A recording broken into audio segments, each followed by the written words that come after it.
الحمدللہ۔ اللہ تعالیٰ کا لاکھ لاکھ شکر ہے کہ مالک الملک نے اپنی یاد کی توفیق اور موقع عطا فرمایا۔ لاکھوں اور کروڑوں درود حضرت محمد مصطفیٰ صلی اللہ علیہ وآلہ وسلم پر، جن کے طفیل مالک الملک نے یہ مہربانی عطا فرمائی۔ اعوذ باللہ من الشیطان الرجیم، بسم اللہ الرحمن الرحیم۔ اے بنی اسرائیل، اس نعمت کو یاد کرو جو میں نے تمہیں عطا فرمائی، اور میرے ساتھ اپنا وعدہ پورا کرو، میں تمہارے ساتھ اپنا وعدہ پورا کروں گا، اور مجھ سے ہی ڈرتے رہو۔ اللہ تعالیٰ نے یہ ارشاد پاک بنی اسرائیل کو مخاطب کر کے فرمایا۔ بنی اسرائیل کون تھے؟ سب سے پہلے یہ بات سمجھنے والی ہے۔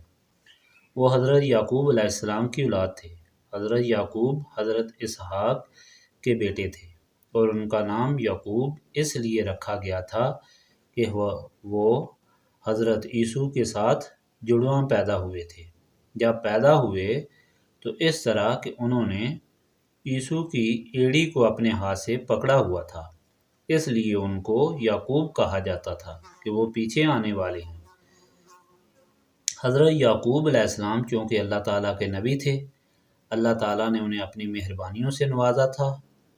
اسی بنا پر وہ اپنے والد حضرت اسحاق کے بہت ہی فرما بردار اور تابع دار تھے۔ حضرت اسحاق ایک دفعہ عبادت کے لیے ایک گوشہ تنہائی میں بیٹھے اور حضرت یعقوب علیہ السلام کو حکم دیا کہ آپ دروازے پر پہرا دیتے رہیں کہ کوئی آدمی اندر نہ آئے۔ اسی اثناء میں ایک فرشتہ انسان کی شکل میں آیا۔ اس نے حضرت اسحاق سے ملاقات کا اشتیاق ظاہر کیا۔ حضرت یعقوب علیہ السلام نے فرمایا کہ اندر جانے کی اجازت نہیں ہے، مجھے اسی لیے یہاں کھڑا کیا گیا ہے۔ فرشتے نے کہا کہ نہیں، میں نے ضرور جانا ہے اور ضرور ملاقات کرنی ہے۔ حضرت یعقوب علیہ السلام نے فرمایا کہ نہیں، تم کسی صورت اندر نہیں جا سکتے، کیونکہ میرے باپ کا یہی حکم ہے۔ اس پر تکرار ہوئی اور شور ہوا۔ حضرت اسحاق نے اندر سے آواز سنی تو باہر دروازے پر تشریف لائے۔ دیکھا کہ فرشتے اور حضرت یعقوب کے درمیان جھگڑا ہو رہا ہے۔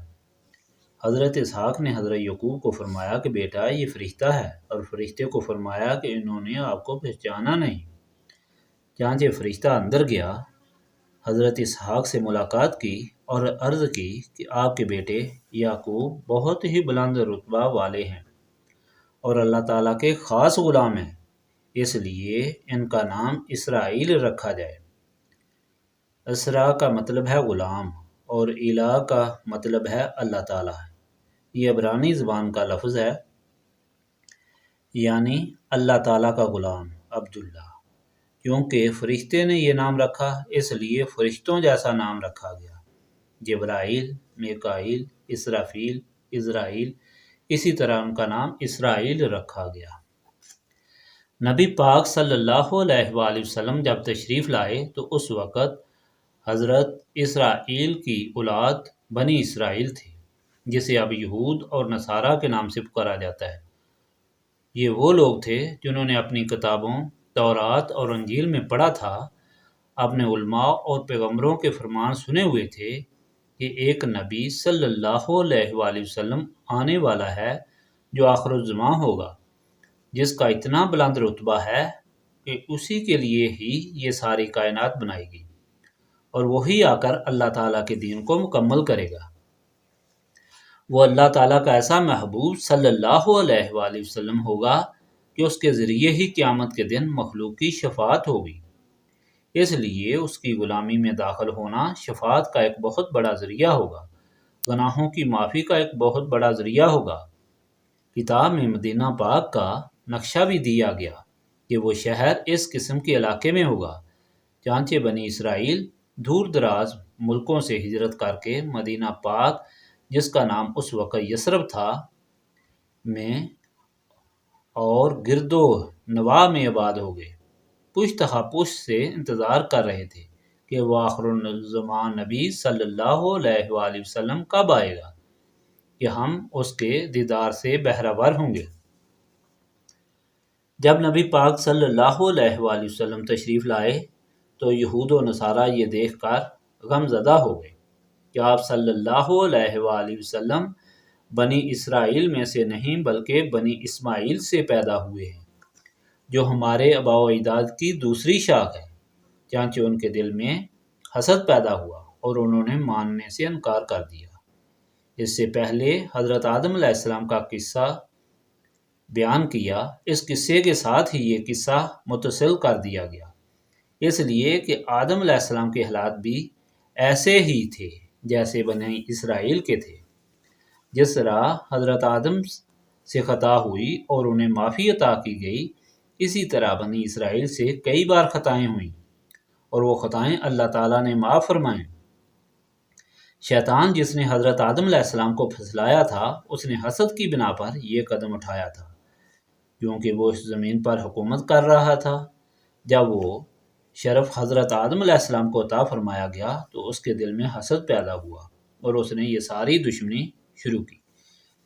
اس لیے بنی اسرائیل کو مخاطب کر کے فرمایا گیا کہ اے بنی اسرائیل، تم ان ساری نعمتوں کو یاد کرو جو میں نے تمہیں عطا فرمائی۔ سب سے بڑی نعمت تو یہ تھی کہ ان کے دادا حضرت آدم علیہ السلام کو جنت میں لے جایا گیا، انہیں اشرف المخلوقات بنایا گیا، فرشتوں سے ان کے سامنے سجدہ کرایا گیا، ان کے دشمن کو ملعون اور مردود قرار دیا گیا، اور جب جنت سے ان کی ہی غلطی پر انہیں نیچے اتارا گیا تو ان سے یہ وعدہ فرمایا گیا کہ میں تمہیں ہدایت عطا کرتا رہوں گا۔ اگر تم اس ہدایت کی تابع داری کرتے رہے تو تمہیں یہی مقام جنت دوبارہ عطا ہوگا۔ پھر بنی اسرائیل پر یہ انعام ہوئے کہ بنی اسرائیل سے ہی اللہ تعالیٰ کے ہزاروں پیغمبر پیدا ہوئے اور پیغام دیتے رہے۔ اس کے علاوہ بنی اسرائیل کو فرعون کے عذاب سے چھڑایا گیا۔ فرعون اور اس کی قوم والے بنی اسرائیل میں جو لڑکا پیدا ہوتا تھا اسے قتل کر دیتے تھے، صرف لڑکیوں کو زندہ رہنے دیتے تھے، انہیں اپنی کنیزیں بنا کر لے جاتے تھے اور بنی اسرائیل سے بگاڑ لیتے تھے۔ اللہ تعالیٰ نے فرعون اور اس کی قوم کو حضرت موسیٰ علیہ السلام کے ہاتھوں شکست دی۔ فرعون اور اس کی قوم کو غرق کیا، بنی اسرائیل کو ملک مصر عطا کیا گیا، من و سلوہ عطا کیا گیا، پتھروں سے پانی کے چشمے نکالے گئے اور ان چشموں سے انہیں پانی پلایا گیا، بادلوں نے ان پر سائے کیے، اس طرح ان پر بے شمار عنایات کی گئی۔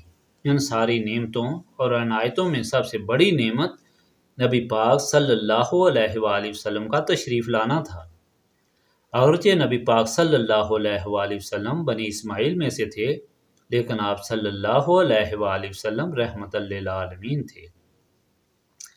آپ صلی اللہ علیہ وآلہ وسلم کی رحمت میں یہود و نصارہ اور ہر ذی روح شامل تھا، کیونکہ ہر چیز آپ صلی اللہ علیہ وآلہ وسلم کے نور سے بنائی گئی اور آپ صلی اللہ علیہ وآلہ وسلم سے مستفید ہو رہی ہے۔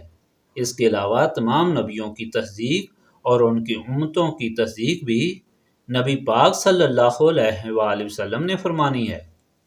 سب سے بڑی بات یہ ہوئی کہ بنی اسرائیل کے پیغمبروں حضرت موسیٰ علیہ السلام، حضرت سلیمان علیہ السلام، حضرت عیسیٰ علیہ السلام اور ان کی والدہ حضرت مریم پر جو تہمتیں لگائیں گئیں، ان تمام کا جواب حضرت محمد مصطفیٰ صلی اللہ علیہ وآلہ وسلم نے عطا فرمایا۔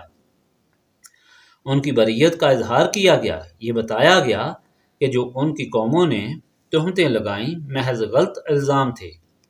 یہ بھی ایک بہت بڑا احسان تھا۔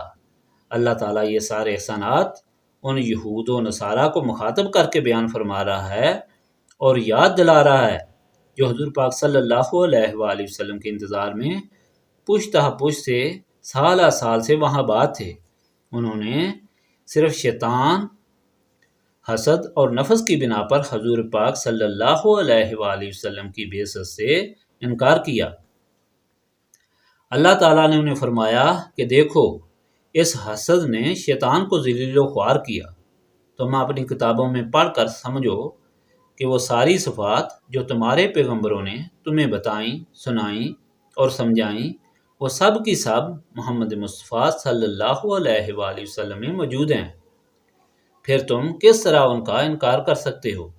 حسد نے شیطان کو برباد کیا، یہ تمہیں بھی برباد کر دے گا۔ ایسی بات مت کرو۔ میری وہ ساری نعمتیں یاد کرو جو میں نے تمہیں عطا فرمائی تھی۔ اب تم نے میرے ساتھ جو وعدہ کیا ہوا ہے وہ پورا کرو۔ وہ وعدہ تمہارا، تمہارے آباء و اجداد کا، تمہارے دادا کا اور تم میں جو پیغمبر آتے رہے ان سب کا تھا کہ وہ سب کے سب میرے اس محبوب کی تصدیق کریں گے، غلامی کریں گے اور ان کی اطاعت کریں گے۔ اس طرح وہ میری نعمتوں کے حقدار ہوں گے۔ تم اس وعدے کو یاد کرو، اس کو پورا کرو اور فوراً اٹھ کھڑے ہو۔ اپنی کتابوں میں نبی پاک صلی اللہ علیہ وآلہ وسلم کی بعثت کے متعلق جو ثبوت تمہیں ملتے ہیں وہ پڑھ کر لوگوں کو سناؤ، سمجھاؤ اور سب کو اس تابع داری کی تبلیغ کرو۔ اگر تم یہ وعدہ پورا کرو گے تو میں بھی تمہارے ساتھ وعدہ پورا کروں گا۔ وہ کون سا وعدہ ہے؟ وہ وعدہ یہ ہے کہ میں تمہیں اس مقام عرفہ میں لے جاؤں گا جہاں سے حضرت آدم علیہ السلام کو نکالا گیا تھا۔ وہ جنت کا مقام ہے، وہ عیش و عشرت اور آرام کا مقام ہے۔ وہاں کوئی موت نہیں، وہاں کوئی تکلیف نہیں، وہاں کوئی غم نہیں۔ تمہیں وہ مقام بھی دوں گا اور ہمیشہ کی زندگی بھی عطا فرماؤں گا۔ وہ ہمیشہ کی زندگی نہایت ہی خوش باش زندگی ہوگی۔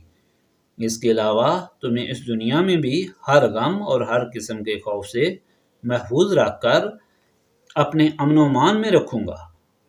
اگر تم نبی پاک صلی اللہ علیہ وآلہ وسلم پر ایمان لاؤ گے تو ہر مقام پر اور ہر قدم پر تم غالب رہو گے، دنیا اور آخرت میں سرخرو و سرفراز ہوگے۔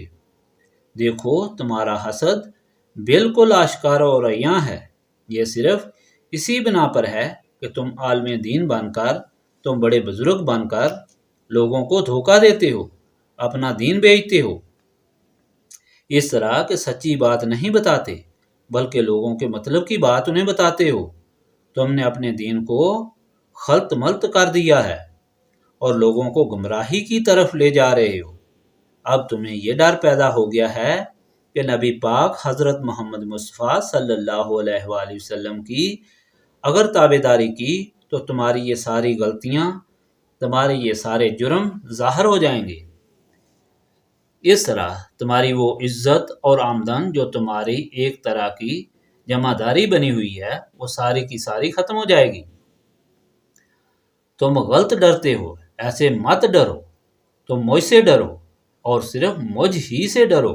تم مجھ سے ڈرو، میں تمہیں ہر چیز پر غالب کر دوں گا، کیونکہ یہ میرا وعدہ ہے کہ مجھ سے ڈرتا ہے کائنات کی ہر چیز اس سے ڈرتی ہے۔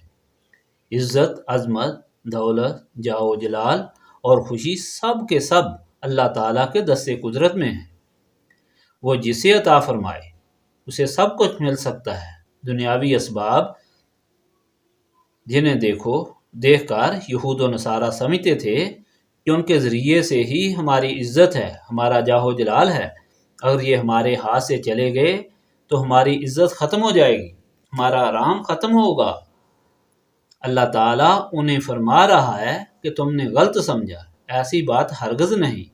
عزت اور دولت اللہ تعالیٰ کے ہاتھ میں ہے۔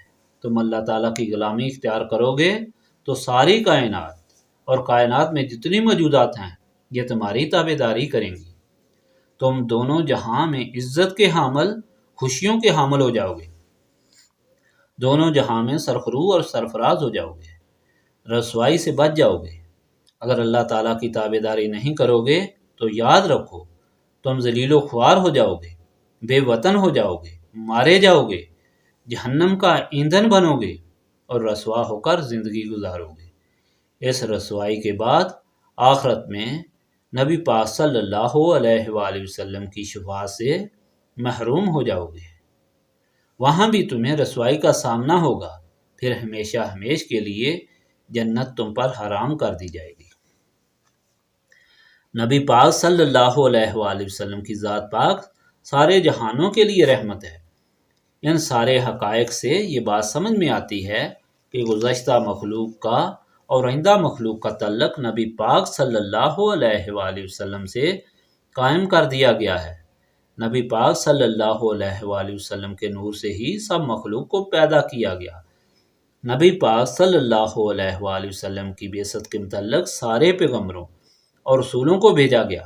نبی پاک صلی اللہ علیہ وآلہ وسلم کے متعلق سب کو اطلاع دی گئی اور سب کو نبی پاک صلی اللہ علیہ وآلہ وسلم کے متعلق ہی تبلیغ کرنے کا حکم فرمایا گیا۔ جنہوں نے نبی پاک صلی اللہ علیہ وآلہ وسلم کی محبت میں زندگی گزاری، جنہوں نے نبی پاک صلی اللہ علیہ وآلہ وسلم کی بعثت کی، تصدیق کی، ان کو اللہ تعالیٰ نے اپنی غلامی میں داخل فرما لیا۔ جنہوں نے انکار کیا تو باوجود اس بات کے کہ وہ اللہ تعالیٰ کے رسولوں کو ماننے والے تھے، حضرت موسیٰ علیہ السلام کے ماننے والے تھے، حضرت عیسیٰ علیہ السلام کو ماننے والے تھے، اللہ تعالیٰ کو ماننے والے تھے، مگر ان پر جنت حرام کر دی گئی۔ یعنی نبی پاک صلی اللہ علیہ وآلہ وسلم کی ذات پاک ہی وہ ہستی ہے کہ جسے تعلق اور وابستگی دونوں جہاں کی رسوائی سے بچاتی ہے اور دونوں جہاں کی خوشی عطا فرماتی ہے۔ نبی پاک صلی اللہ علیہ وآلہ وسلم کی حدیث پاک ہے کہ تمام مخلوق کو حشر کے میدان میں اکٹھا کیا جائے گا۔ اللہ تعالیٰ کے سامنے سارے کے سارے کھڑے ہوں گے، یعنی قیامت کا دن ہوگا، کھڑا ہونے کا دن ہوگا۔ تمام لوگ حیران و پریشان ہوں گے، تمام لوگ کانوں تک پسینے میں ڈوبے ہوئے ہوں گے اور غم زدہ ہوں گے۔ آنکھیں اس طرح پھٹی ہوئی ہوں گی جس طرح نشے کی حالت میں چور ہوتی ہیں۔ جب اتنا ان کو خوف ہوگا تو وہ سخت پریشانی کی حالت میں حضرت آدم علیہ السلام کی خدمت میں حاضر ہوں گے اور عرض کریں گے کہ ابو البشر، آپ ہمارے دادا ہیں، آپ اللہ تعالیٰ کے پیغمبر ہیں، آپ ہمیں اس مصیبت سے بچائیں۔ آج کے دن اللہ تعالیٰ کی بارگاہ میں آپ ہماری شفاعت کریں۔ حضرت آدم علیہ السلام ارشاد فرمائیں گے کہ میں خود شرمندہ ہوں، میں تمہاری شفاعت نہیں کر سکتا۔ لوگ وہاں سے مایوس ہو کر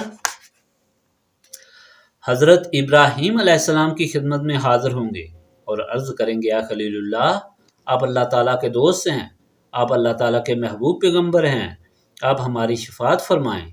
حضرت ابراہیم علیہ السلام بھی شفاعت سے انکار کر دیں گے۔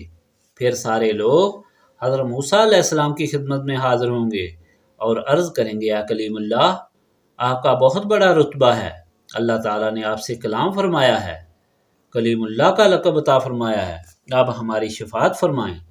حضرت موسیٰ بھی فرمائیں گے کہ میں یہ کام نہیں کر سکتا۔ پھر سب لوگ حضرت عیسیٰ علیہ السلام کی خدمت میں حاضر ہوں گے اور حضرت عیسیٰ علیہ السلام کی خدمت میں شفاعت کی درخواست کریں گے۔ حضرت عیسیٰ علیہ السلام فرمائیں گے کہ میں صحیح راستہ بتاتا ہوں، اگر شفاعت چاہتے ہو تو محمد مصطفیٰ صلی اللہ علیہ وآلہ وسلم کی خدمت میں حاضر ہو جاؤ، صرف وہی تمہاری شفاعت کے مجاز ہیں۔ چانچہ تمام مخلوق نبی پاک صلی اللہ علیہ وآلہ وسلم کی خدمت میں حاضر ہوگی اور عرض کرے گی، یا رسول اللہ صلی اللہ علیہ وآلہ وسلم، آپ صلی اللہ علیہ وآلہ وسلم ہماری شفاعت فرمائیں۔ نبی پاک صلی اللہ علیہ وآلہ وسلم ارشاد فرمائیں گے کہ ہاں، میں تمہاری شفاعت کروں گا۔ پھر اللہ تعالیٰ کی بارگاہ میں سر بسجود ہو جائیں گے۔ اللہ تعالیٰ فرمائے گا، اے محمد صلی اللہ علیہ وآلہ وسلم، سر اٹھاؤ، کیا چاہتے ہو؟ نبی پاک صلی اللہ علیہ وآلہ وسلم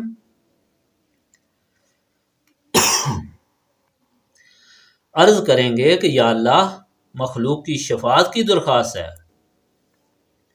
حکم ہوگا کہ آپ صلی اللہ علیہ وآلہ وسلم شفاعت کرتے جائیں، میں منظور فرماتا جاؤں گا۔ اس وقت آپ صلی اللہ علیہ وآلہ وسلم کو مقام محمود پر متمکن کیا جائے گا۔ آپ صلی اللہ علیہ وآلہ وسلم کی ہر شفاعت، ہر درخواست کو قبول کر کے مخلوق خدا کو معافی عطا فرمائی جائے گی۔ یہ آخرت کا مقام ہے، یہ وہ مقام ہے جس کے بعد تمام جزا و سزا ختم ہو جائے گی، لوگوں کو جنت یا جہنم میں بھیج دیا جائے گا۔